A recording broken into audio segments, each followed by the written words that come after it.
नमस्कार। जय जय श्री सीताराम। श्री गरुड़ पुराण सारोद्धार अध्याय 10। इस अध्याय में मृत्यु के अनंतर के कृत्य, शव आदि नाम वाले 6 पिंडदानों का फल, दाह संस्कार की विधि, पंचक में दाह का निषेध, दाह के अनंतर किए जाने वाले कृत्य, शिशु आदि की अंत्येष्टि का क्या विधान होना चाहिए, इसके बारे में बृहद विवेचन दिया गया है। तो मित्रों, आइए शुरू करते हैं श्री गरुड़ पुराण सारोद्धार अध्याय 10। श्री कृष्ण गोविंद हरे मुरारे, हे नाथ नारायण वासुदेव। श्री गरुड़ जी बोले, हे विभो, आप पुण्य आत्मा पुरुषों के शरीर के दाह संस्कार का विधान बताइए, और यदि पत्नी सती हो तो उसकी महिमा का वर्णन कीजिए। श्री भगवान ने कहा, हे तार्क्ष, जिन अर्धदैहिक कृत्यों को करने से पुत्र और पौत्र पितृ ऋण से मुक्त हो जाते हैं, उसे बताता हूँ, सुनो। बहुत से दान देने से क्या लाभ? माता पिता की अंत्येष्टि क्रिया भली भांति करें, उससे पुत्र को अग्निष्टोम योग के समान फल प्राप्त हो जाता है। माता पिता की मृत्यु होने पर पुत्र को शोक का परित्याग करके सभी पापों से मुक्ति प्राप्त करने के लिए समस्त बांधवों के साथ मुंडन कराना चाहिए। माता पिता के मरने पर जिसने मुंडन नहीं कराया, वह संसार सागर को तारने वाला पुत्र कैसे समझा जाए। अतः नख और कांख को छोड़कर मुंडन कराना आवश्यक है। इसके बाद समस्त बांधवों सहित स्नान करके धौत वस्त्र धारण करें। तब तुरंत जल ले आकर जल से 100 को स्नान करावें और चंदन अथवा गंगा जी की मिट्टी के लेप से तथा मालाओं से उसे विभूषित करें। उसके बाद नवीन वस्त्र से ढककर अपसभ्य होकर नाम गोत्र का उच्चारण करके संकल्प पूर्वक दक्षिणा सहित पिंडदान देना चाहिए। मृत्यु के स्थान पर 100 नामक पिंड को मृत व्यक्ति के नाम गोत्र से प्रदान करें। ऐसा करने से भूमि और भूमि के अधिष्ठाता देवता प्रसन्न होते हैं। इसके पश्चात द्वार देश पर पांथ नामक पिंड मृतक के नाम गोत्र आदि का उच्चारण करके प्रदान करें। ऐसा करने से भूत आदि कोटि में दुर्गति ग्रस्त प्रेत मृत प्राणी की सद्गति में विघ्न बाधा नहीं कर सकते। इसके बाद पुत्र वधु आदि 100 की प्रदक्षिणा करके उसकी पूजा करें। तब अन्न बांधवों के साथ पुत्र को शव यात्रा के निमित्त कंधा देना चाहिए। अपने पिता को कंधे पर धारण करके जो पुत्र शमशान को जाता है, वह पग पग पर अश्वमेघ का फल प्राप्त करता है। पिता अपने कंधे पर अथवा अपनी पीठ पर बिठाकर पुत्र को सदा लालन पालन करता है। उस ऋण से पुत्र तभी मुक्त होता है जब वह मृत पिता को अपने कंधे पर ढोता है। इसके बाद आधे मार्ग में पहुंचकर भूमि का मार्जन और प्रोक्षण करके शव को विश्राम कराएं। उसे स्नान कराकर भूत संज्ञक पितर को गोत्र नाम आदि के द्वारा भूत नामक पिंड प्रदान करें। इस पिंडदान से अन्य दिशाओं में स्थित पिशाच, राक्षस, यक्ष आदि उस हवन करने योग्य देह की हवनीयता अयोग्यता नहीं उत्पन्न कर सकते। उसके बाद शमशान में ले जाकर उत्तराभिमुख स्थापित करें। वहां देह के दाह के लिए यथाविध भूमि का संशोधन करें। भूमि का सम्मार्जन और लेपन करके उल्लेखित करें, अर्थात दर्भमूल से 3 रेखाएं खींचें और उल्लेखन क्रमानुसार ही उन रेखाओं से उभरी हुई मिट्टी को उठाकर ईशान दिशा में फेंककर उस वेदिका को जल से प्रोक्षित करके उसमें विधि विधान पूर्वक अग्नि स्थापन करें। पुष्प और अक्षत आदि से क्रव्यद संज्ञक अग्निदेव की पूजा करें और लोमभ्य स्वाहा इत्यादि अनुवाक से यथाविधि होम करना चाहिए। तब क्रव्याद मृतक का मांस भक्षण करने वाली अग्नि की इस प्रकार प्रार्थना करें। तुम प्राणियों को धारण करने वाले, उनको उत्पन्न करने वाले तथा प्राणियों का पालन करने वाले हो। यह सांसारिक मनुष्य मर चुका है, तुम इसे स्वर्ग ले जाओ। इस प्रकार क्रव्याद संज्ञक अग्नि की प्रार्थना करके वहीं चंदन, तुलसी, पलाश और पीपल की लकड़ियों से चिता का निर्माण करें। हे खगेश्वर, उस शव को चिता पर रख करके वहां 2 पिंड प्रदान करें। प्रेत के नाम से एक पिंड चिता पर तथा दूसरा शव के हाथ में देना चाहिए। चिता में रखने के बाद से उस शव में प्रेतत्व आ जाता है। प्रेत कल्प को जानने वाले कतिपय विद्वत जन चिता पर दिए जाने वाले पिंड को साधक नाम से संबोधित करते हैं। अतः चिता पर साधक नाम से तथा शव के हाथ पर प्रेत नाम से पिंडदान करें। इस प्रकार 5 पिंड प्रदान करने से शव में आहुति योग्यता संपन्न होती है। अन्यथा शमशान में स्थित पूर्वोक्त पिशाच, राक्षस तथा यक्ष आदि उसकी आहुति योग्यता के उपघातक होते हैं। प्रेत के लिए 5 पिंड देकर हवन किए हुए उस कव्याद अग्नि को तिनके पर रखकर यदि पंचक जैसे धनिष्ठा, सदभिषा, पूर्वा भाद्रपद, उत्तरा भाद्रपद और रेवती, ये 5 नक्षत्र पंचक कहलाते हैं। और इन पंचकों के स्वामी ग्रह क्रमशः वसु, वरुण, अजचरण अथवा अजैकपात और अहिर्बुध्न और पूषा हैं। अगर पंचक न हो तो पुत्र अग्नि प्रदान करें। पंचक में जिसका मरण होता है उस मनुष्य को सद्गति नहीं प्राप्त होती। पंचक शांति किए बिना उसका दाह संस्कार नहीं करना चाहिए, अन्यथा अन्य की मृत्यु हो जाती है। धनिष्ठा नक्षत्र के उत्तरार्ध से रेवती तक 5 पंचक संज्ञक हैं। इनमें मृत व्यक्ति दाह के योग्य नहीं होता है और उसका दाह करने से परिणाम शुभ नहीं होता। इन नक्षत्रों में जो मरता है उसके घर में कोई हानि होती है और पुत्र और सगोत्रियों को भी विघ्न होता है। अथवा इस पंचक में भी दाह का आचरण करने वाले मृत व्यक्ति का दाह संस्कार हो सकता है। पंचक मरण प्रयुक्त सभी दोषों की शांति के लिए उस दाह विधि को कहूंगा। हेतार्थ उससे निर्मित 4 पुतलों को नक्षत्र मंत्रों से अभिमंत्रित करके शव के समीप में स्थापित करें। तब उन पुतलों में प्रतप्त सुवर्ण रखना चाहिए और फिर नक्षत्रों के नाम मंत्रों से होम करना चाहिए। पुनः प्रेता जयता नर इंद्रो वह सरमयच्छतु, ऋग्वेद 10:103-13, यजुर्वेद 17:46।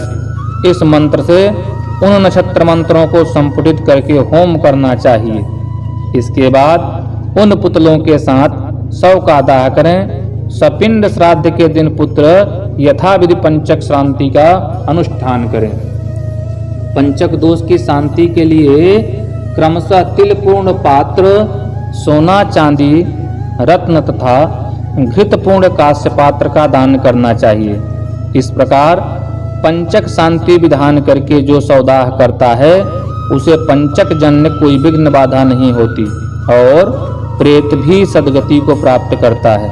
इस प्रकार पंचक में मृत व्यक्ति का दाह करना चाहिए और पंचक के बिना मरने पर केवल शव का दाह करना चाहिए।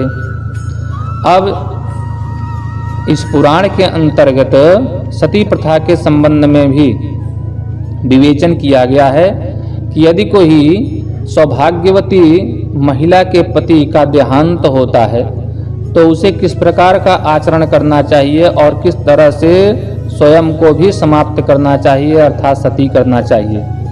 लेकिन भारत में जो संविधान है उस संविधान के अंतर्गत सती प्रथा को समाप्त कर दिया गया है। इसीलिए समाज में जागरूकता फैलाने के उद्देश्य से मैं इस कथा में श्लोक संख्या 34 से 56 तक मैं प्रस्तुत नहीं कर रहा हूँ, जिसमें सती प्रथा के बारे में विवेचन है।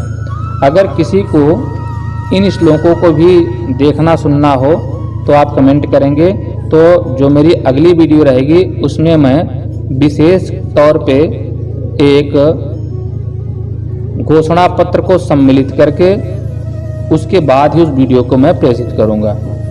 तो मैं श्लोक संख्या 34 से 56 तक के विषय को यहाँ पे हम चर्चा नहीं कर रहे हैं। अब उसके आगे की चर्चा आप लोग सुनिए। पितृलोक की प्राप्ति के लिए उनके ब्रह्मरंध्र का भेदन करके उनका पुत्र निम्न मंत्र से अग्नि में घी की आहुति दे। हे अग्निदेव, तुम भगवान वासुदेव के द्वारा उत्पन्न किए गए हो, पुनः तुम्हारे द्वारा इसकी तेजोमय दिव्य शरीर की उत्पत्ति हो। स्वर्गलोक में गमन करने के लिए इसका स्थूल शरीर जलकर तुम्हारी हबी हो, एतदर्थ तुम प्रज्वलित हो जाओ।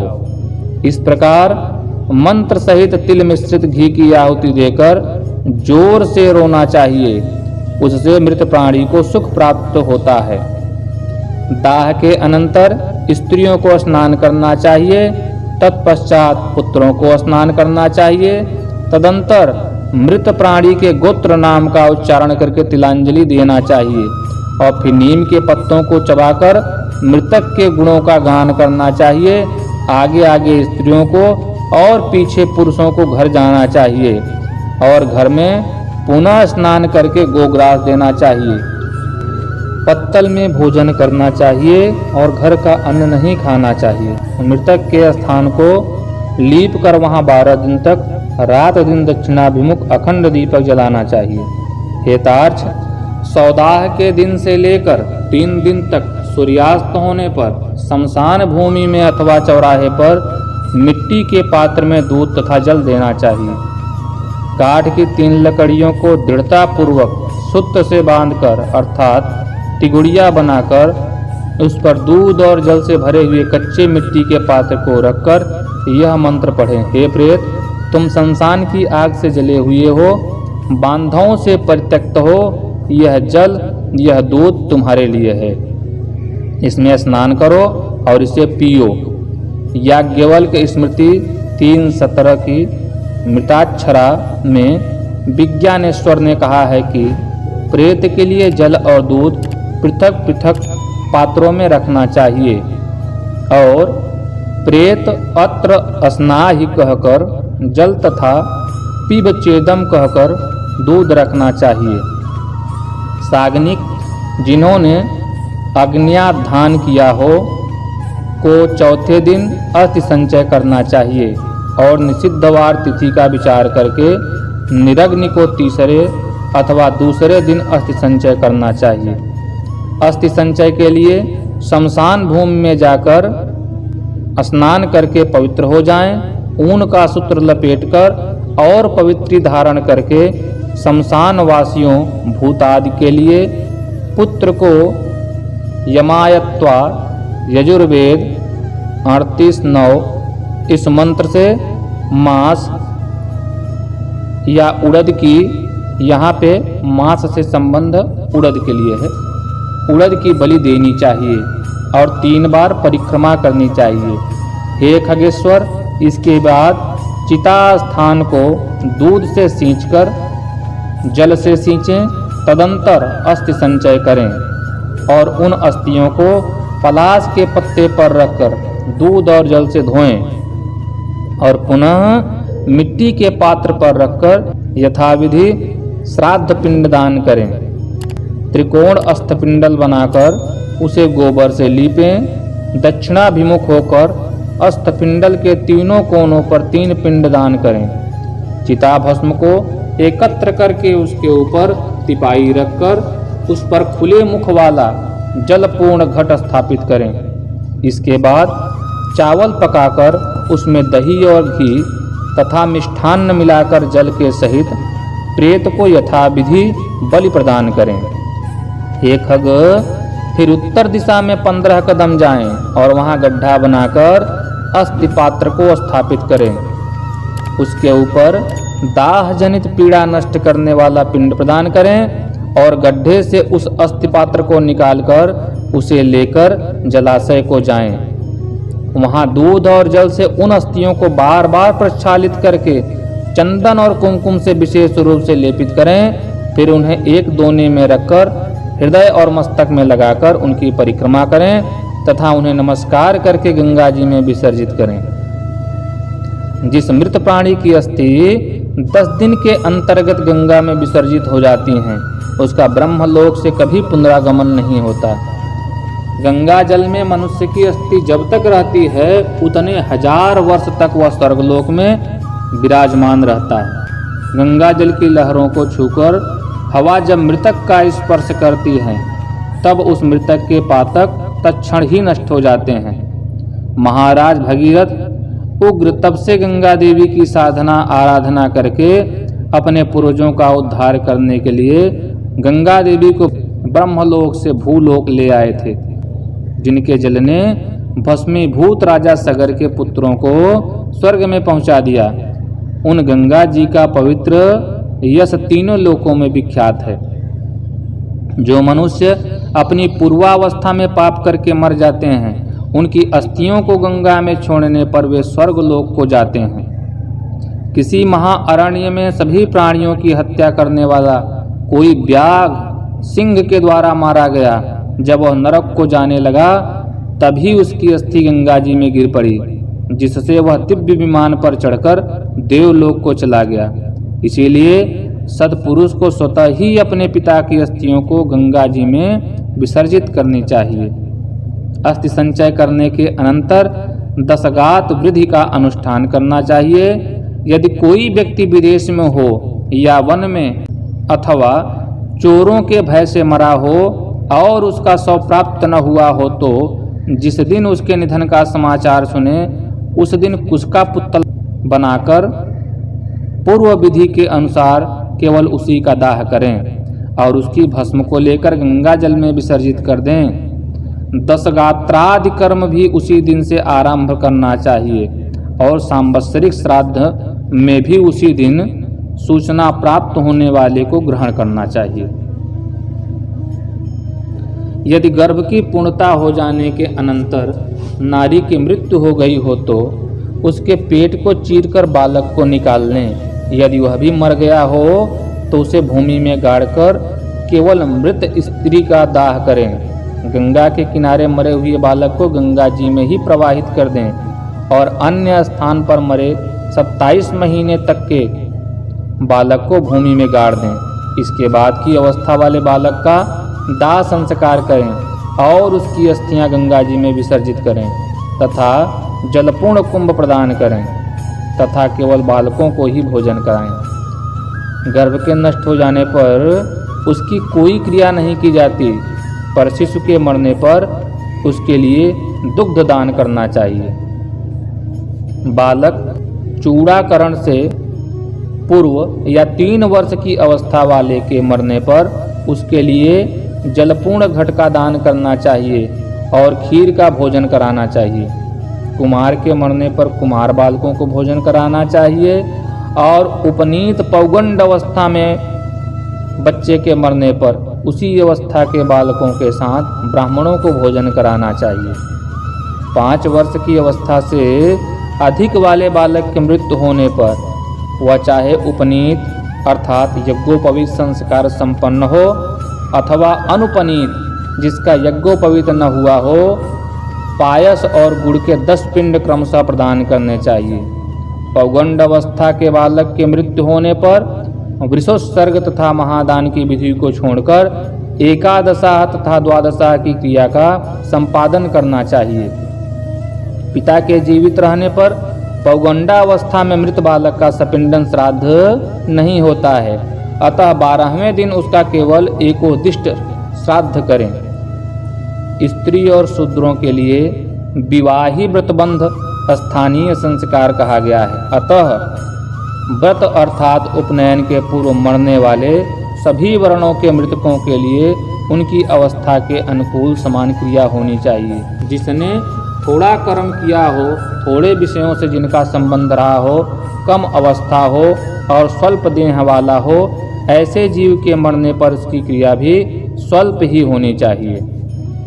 किशोर अवस्था और तरुण अवस्था के मनुष्य के मरने पर शय्यादान, वृषोत्सर्ग आदि, पददान, महादान और गोदान आदि क्रियाएं करनी चाहिए। सभी प्रकार के सन्यासियों की मृत्यु होने पर उनके पुत्रों आदि के द्वारा न तो उनका दाह संस्कार किया जाना चाहिए, न उन्हें तिलांजलि देनी चाहिए और न ही उनकी 10 गात्रादि क्रिया ही करनी चाहिए, क्योंकि दंड ग्रहण करने अर्थात संन्यास ग्रहण कर लेने मात्र से ही नर ही नारायण स्वरूप हो जाता है और त्रिदंड मन, वाणी और इंद्रिय का संयम ही त्रिदंड कहलाता है। तो त्रिदंड ग्रहण करने से मृत्यु के अनंतर उस जीव को प्रेतत्व प्राप्त नहीं होता है। ज्ञानी जन तो अपने स्वरूप का अनुभव कर लेने के कारण सदा मुक्त ही होते हैं, इसीलिए उनके उद्देश्य से दिए जाने वाले पिंड की भी उन्हें आकांक्षा नहीं होती।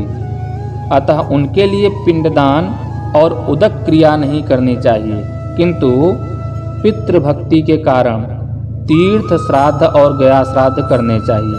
हेतार्च, हंस, परमहंस, कुटीचक और बहुदक इन चारों प्रकार के सन्यासियों की मृत्यु होने पर उन्हें पृथ्वी में गाड़ देना चाहिए।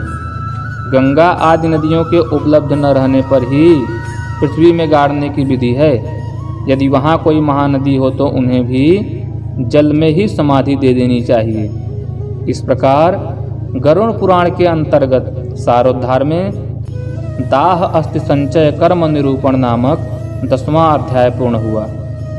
श्री कृष्ण गोविंद हरे मुरारे, हे नाथ नारायण वासुदेव। तो मित्रों, हमें बहुत सारी शंकाएं रहती हैं कि हमारे यहाँ जब कोई मृत्यु हो जाए, अर्थात जो यह नश्वर शरीर है इसका अगर समय समाप्त हो जाए तो उसकी क्रियाविधि किस प्रकार से करनी चाहिए, बहुत सारी दुविधा होती है। लोग तरह तरह के इसमें प्रपंच बताते हैं। तो शास्त्र विधि का जो विधान है वह इस वीडियो में मैंने प्रस्तुत कर दिया है। इसके अतिरिक्त अगर कोई लोकाचार आपके यहाँ जो कई वर्षों से चला आ रहा है उसका भी आपको पालन करना चाहिए। साथ ही साथ बहुत सारी क्रियाविधियों को जो आपके क्षेत्र से संबंधित न हो उसको अन्यथा में ही शामिल करके क्रिया की शुद्धता को नष्ट नहीं करनी चाहिए। इसीलिए जो शास्त्र का विधान है और आपकी जो लौकिक परंपरा है स्थानीय, उसका अनुपालन करते हुए अंत्येष्टि संस्कार करना चाहिए। आशा है यह वीडियो काफ़ी ही ज्ञानवर्धक रही होगी और आप लोग इसे काफ़ी पसंद करेंगे तथा जब कोई पितृयज्ञ करने का अवसर प्राप्त होगा, अंत्येष्टि आदि करने का सौभाग्य किसी को प्राप्त होगा, तो उसमें इन नियमों का अनुपालन करके हम अपने पितरों को स्वर्ग की प्राप्ति कराएंगे तथा पितृ ऋण से मुक्त होने का प्रयास करेंगे।